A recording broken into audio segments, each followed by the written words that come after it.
Kung si Hachimura nga lang raw ang tatanungin, gusto pa rin itong bumalik sa Lakers at mag-reassign ng contract niya papasok sa free agency. Kahit ang front office at itong si Pelinka, yan din naman talaga yung gusto nga raw na mangyari. Lalo na sa playoffs niya, sobrang consistent at very efficient to. Sinabi pa dyan na since nga raw napunta itong si Hachimura sa Lakers galing Washington Wizards nun, dyan mismo pa lumabas yung best version nitong si Hachimura. May 17 points per game, 56% sa 3-point area. Kaya sobrang hirap nga raw talaga magdesisyon ang front office kung i-reassign ang contract niya na nagkakahalaga ng 18 million o hahayaan na siyang pumasok sa free agency, na panigurado nga raw maraming teams ngayon ang magkakaroon ng interest dito kay Hachimura. Kung hahayaan nilang pumasok yan sa free agency, luluwag rin naman kasi yung cap space nila mula sa 18 million. Ang problema, mawawalan sila ng elite shooter at proven sa playoffs. Halos 6 kasi na player ngayon sa Lakers ang papasok sa free agency. Si Hachimura, LeBron, Austin Reeves, Kleber, Jackson Hayes at Luke Kennard. Pero malinaw ngayon na balak ng Lakers panatilihin yung mga yan sa roster. Lalo na rin itong si Kennard at Jackson Hayes. Si Kleber wala pang report dahil ngayon kailangan nga raw talaga ng Lakers mag-ingat at magtipid sa paggamit ng salary cap. Dahil gusto mismo ni Rob Pelinka na magkaroon ng sapat na flexibility nga yung mga to para buuin ng roster sa paligid nila Luka at Reeves. At possible kung babalik rin si LeBron. Hindi nga raw to simpleng pagtitipid strategic movement nga raw to papasok ng off-season para makakuha ng pinakakailangan nilang role player sa market. Yung lagay naman kasi ni Ayton, may mga report na possible talagang i-decline nito yung player option niya na nagkakahalaga ng 8 million. Dahil base rin mismo sa report na si Ayton naghahanap ngayon ng malaking contract sa free agency, pero hindi pa rin naman sigurado kung merong team ang magkakaroon ng interes sa kanya na bigyan ng malaking salary contract. Possible niyang malaman kung mayroong team ang magkaka-interes sa kanya pagpasok pa ng June hanggang July, pero hindi rin naman ganun kadali nga raw kay Ayton na bitawan yung player option niya sa Lakers Pero most likely naman, may mga report din kasi na lumalabas kahit ang Lakers wala nang interes sa kanya na bumalik pa. Kung i-decline niya kasi yung 8 million na player option niya, magkakaroon naman ng mas malaking cap space pa ang Lakers na possible nilang magamit para sa center position na tatargetin nila sa market.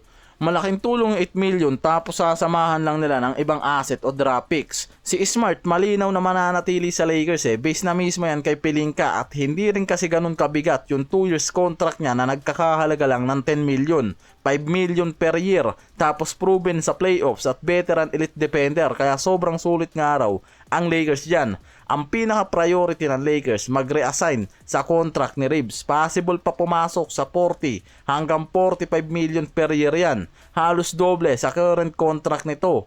Kasi kung tatanggihan nga raw ni Reeves ang player option at papasok siya sa free agency, qualified na tong pumasok hanggang 5 years, 241 million max contract. Pero hindi rin naman kasi sigurado na ibibigay sa kanya yung buong max contract na yan Pero malaki yung posibilidad nga raw talaga na malaki yung maging salary increase niya kumpara sa dati niyang contract. Hindi hahayaan ng Lakers front office na pumasok si Reeves sa free agency at pumunta sa ibang team. Dahil malinaw kahit si Luka, yan yung request sa Lakers, pabalikin si Reeves para makasama niya sa future contention. Sa lagay naman ni LBJ kasi, papasok yan bilang unrestricted free agent. Kaya pwedeng araw yan magdesisyon na umalis sa Lakers o manatili.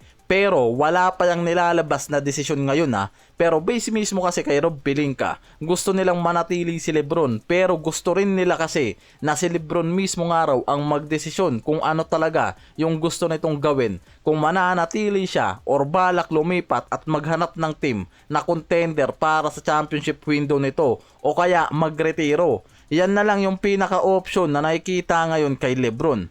Pero kung pipirma nga raw ulit kasi si LeBron sa Lakers, malaking bahagi ulit ng payroll nila ang mapupunta mismo dito. Kasabay niyan, kailangan din bigyan kasi ng malaking contract si Austin Reeves. At dyan nga mismo pinaka naaapektuhan yung future nitong si Hachimura dahil malinaw na kailangan pa rin nga raw ng Lakers mag-add ng center at 3 and D wing sa roster. At hindi nila magagawa yan kung magre-reassign lahat ng nasa free agency nila, lalo na itong si Lebron na may 52 million player option.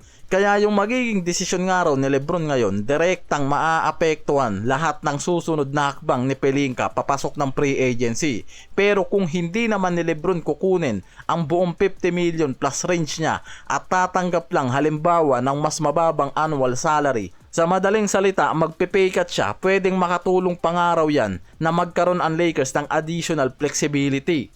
Bigyan ng malaking extension si Reeves, magre-reassign pa si Hachimura, makakadagdag sila ng center, makakakuha rin ng 3&D wings. Yan mismo nga raw yung magpapalalim ng roster at bench nila na mismong kailangan nga raw ng mga to ngayon sa paligid mismo ni Reeves at Luka. Kasama si Lebron kung magtutuloy yung core na to sa susunod na season, yan yung possible nga raw na gawin. Ibaba yung annual salary ni Lebron para makakuha ng ibang role player kung papayag rin naman nga raw itong si Lebron.